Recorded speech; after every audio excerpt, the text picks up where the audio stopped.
नमस्कार साथियों। जैसा कि आपको पता है, राजस्थान में विधानसभा चुनाव सरगर्मी के साथ अपनी तेज़ी को पकड़ रही है। लेकिन पूरे विधानसभा के अंदर सवाई माधोपुर एक ऐसी हॉट सीट है जहां पर जनता के सामने एक इस प्रकार का मोड़ आ गया है कि प्रत्याशी हम किसे चुनें। देखा जाए तो अभी वर्तमान जो एमएलए दानिश अबरार हैं वो कांग्रेस से हैं, जो कहते हैं कि हमने बहुत विकास कार्य करे हैं। तो उधर ही राज्यसभा सांसद जो कि बीजेपी का टिकट लाए हैं वो भी अपने आप को विकास पुरुष बताते हैं। और वहीं पर ही हम देखें तो भाजपा से बागी नेता आशा मीणा वो भी इसी दौर में शामिल है कि जनता के टिकट पर में वोट जीतेंगे। लेकिन जैसा कि हमें पता है कि सवाई माधोपुर से विधानसभा सीट के लिए संघ की दृष्टि से या जनता की लोकप्रियता की दृष्टि से देखा जाए तो एक नाम हमारे सामने उभर के आता है, भवानी सिंह मीणा। लेकिन पार्टी ने उनको भी टिकट के लिए नकारा है। पता नहीं क्यों। उच्च अधिकारी, पार्टी के कार्यकर्ताओं, पार्टी के बड़े बड़े नेताओं ने क्या डिसीजन लिया इसका हमें कोई पता नहीं है। लेकिन आज हम भवानी सिंह मीणा से रूबरू होने के लिए आए हैं और आपको बताएंगे कि भवानी सिंह मीणा के अपने विचार क्या रखे जाते हैं। भाई साहब नमस्कार। नमस्कार सर। भाई साहब, जैसा कि आप विगत 5 सालों से संघ की दृष्टि से भी और पार्टी की दृष्टि से भी कार्यकर्ता के रूप में कार्य कर रहे थे, संगठन को एक बनाने में लग रहे थे, आपको पूरी उम्मीद थी कि भाजपा का टिकट सवाई माधोपुर से आपको मिलेगा, लेकिन ऐसा नहीं हो पाया। तो उसका कोई कारण रहा है? देखिए, इसमें ऐसा है, पार्टी संगठन के अंदर जब काम करते हैं तो एक विचार के लिए काम करते हैं। पार्टी के अंदर काम करने से स्वाभाविक एक अपेक्षा भी पैदा होती है कि हमको भी चुनाव लड़ना चाहिए, और लोकतंत्र में उसके कारण अनेक लोग टिकट मांगते हैं।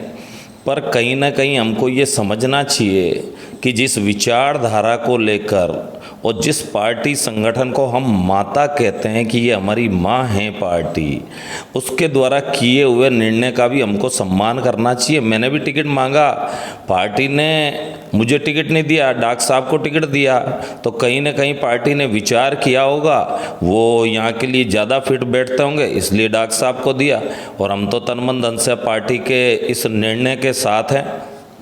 तो सर, जैसा कि आशा मीणा भी टिकट की दौड़ में थी लेकिन वो बागी बन गई है, निर्दलीय फॉर्म भरा है, तो आपने बगावत क्यों नहीं करी? देखिए, आशा मीणा जी की मेरी तुलना आप मत कीजिए। आशा मीणा जी के लिए मैं कुछ कहना नहीं चाहता, पर आपने प्रश्न किया तो उसका जवाब देना जरूरी है।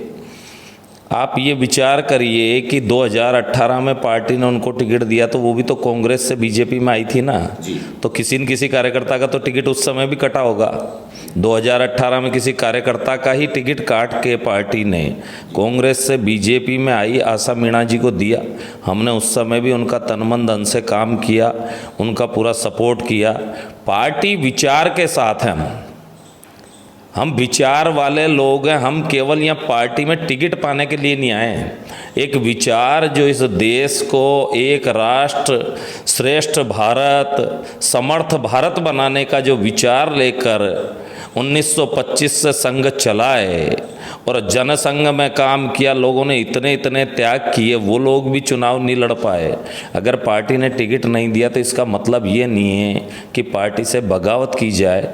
कहीं ना कहीं पार्टी जो भी निर्णय करती है उसमें अपन को उसमें शामिल होना चाहिए, उनका सहयोग करना चाहिए। हाँ, मांगने के लिए अपनी पूरी ताकत लगानी चाहिए सभी कोई, पर सिंबल तो एक ही है। इतने लोग मांग रहे थे, इतने लोग मांगेंगे भी भविष्य में। टिकट तो किसी एक को मिलना है, सबका सहयोग करना चाहिए। भाई साहब, आपसे एक आखिरी सवाल।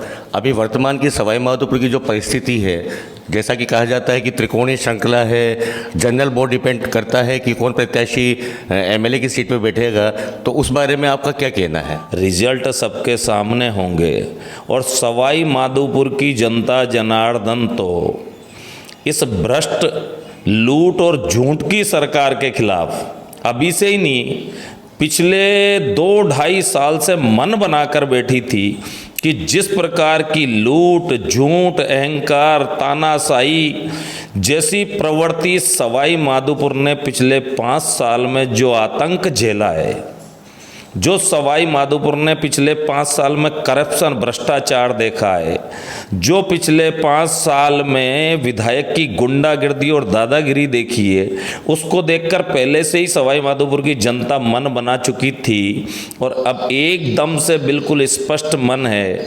आप देखना सवाई माधोपुर की ये समझदार जनता, मैंने पिछले 2 साल से मैं टीवी डिबेट में ये कहता आ रहा था कि इस माननीय विधायक की तानाशाही को देखते हुए मुझे लगता है कि 2003 की तरह इतिहास दोहराया जाएगा। और 2003 में इनकी माता श्री विधायक थी, पिछले 15 साल से उनको घर बिठा दिया, लेकिन सवाई माधोपुर की जनता ने उनकी सब भूलों को माफ़ करके पुनः 2018 में विधायक बनाया। लेकिन विधायक इस लोकतंत्र में जनता का सेवक होता है, शासक नहीं। पर जैसा उन्होंने शासक बनकर जो तानाशाही प्रवृत्ति करी, हजारों प्रकरण हैं। मैं तो आपके माध्यम से कहना चाहता हूँ कि भारतीय जनता पार्टी का मैं एक छोटा सा सिपाही हूँ।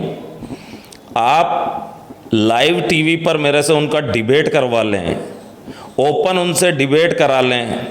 अगर वो अपने आप को सही साबित कर दे और हमको उस डिबेट में हरा दे तो जीवन में राजनीति करना छोड़ देंगे। मैं आपको निश्चित रूप से कह रहा हूँ 2003 से भी बुरा हश्र होगा और भारतीय जनता पार्टी की ऐसी ऐतिहासिक जीत सवाई माधोपुर में होगी जो आप लोगों को भी कल्पना नहीं है, न कभी देखी होगी लोगों ने। जैसा कि आप लोगों ने देखा, सवाई माधोपुर से भवानी सिंह मीणा ने अपने विचार रखे कि पार्टी ही सर्वोपरि होती है, पार्टी का ही एक अस्तित्व होता है जो इस सब को संभाले हुए होती है। अगर बागी बन करके किसी पार्टी को नुकसान पहुंचाए तो अपने खुद के पैरों पे कुल्हाड़ी मारना होता है। और पार्टी ही एक वो चीज़ है जो आपके अस्तित्व को कायम रख करके आपके वजूद को पैदा करती है। पंजाब केसरी, निर्मल सेन, सवाई माधोपुर।